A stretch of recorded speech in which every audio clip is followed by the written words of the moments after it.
Maşallah olsun böyle görünüşlülüğünü size göstermek. Hakikatte olacak kadar bu işin temelini, bu işin görmesini. Kahraman setkadan da yarım metre kenara vur yine. Ha bak o daha. Setkadan da kenara. Gördüğümüz işlerlerin setkasını maşallah olsun. Allah'tan yeniden can sağlığı her defede sana uzun ömür arzuluyoruz. Benim canım ciğerim. Ömür Allah'tan bütün herkese verilsin. Mənə də o ömrü arzuluyorum ki, senin xeyir işinde ay ne güzel olacak bir oynama eləyəcəm ki, əxyalın oynamaq arzuluğuyla. Çok sağ olsun Niyam, sağ ol, var ol. Senin övladın da burada işlemesi, senin özün olmamasına hiç de ne kederlenme, ne de hiç kese kederlenmesin.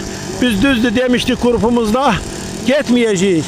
Ama bu zehirlenme dermanlamanın vacip olduğu vakti çattığına göre önler bu addımımızı, ey benim grup ehlim, addımımızı attık, ona göre bütün kendimize çok sağ ol. Lakin vakti gelende inşallah niyamsız, bəyrəmsiz bura gelmek de bir növ ya utanacaqlıq ya bir növ belə demək olar ki, hələ də hamımızın ürəyi niyam dinləndi ki, bəyrəmimiz, niyamımız o bəd niyyətlərdən qutarsınlar.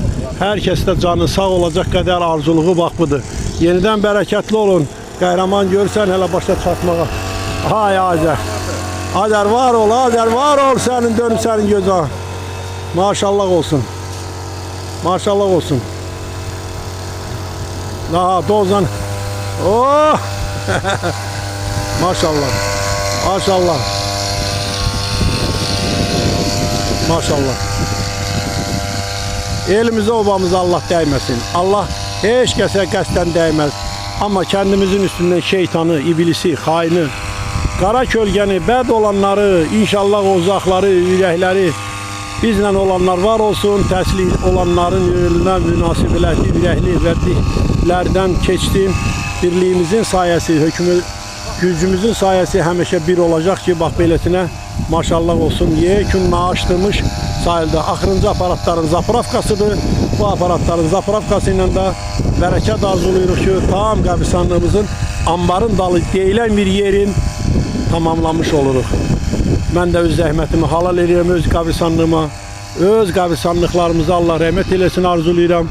Dualarımızı etmiş olduq, halallıqlarımızı vermiş olduq. Gördüğümüz işi başa çatmış olduq. Mən də öz qarqabazlarımla fəxr edirəm. İş görən adamları, işi başa çatıran adamların fəal olacaq qədər, ürəyinin təməli olacaq qədər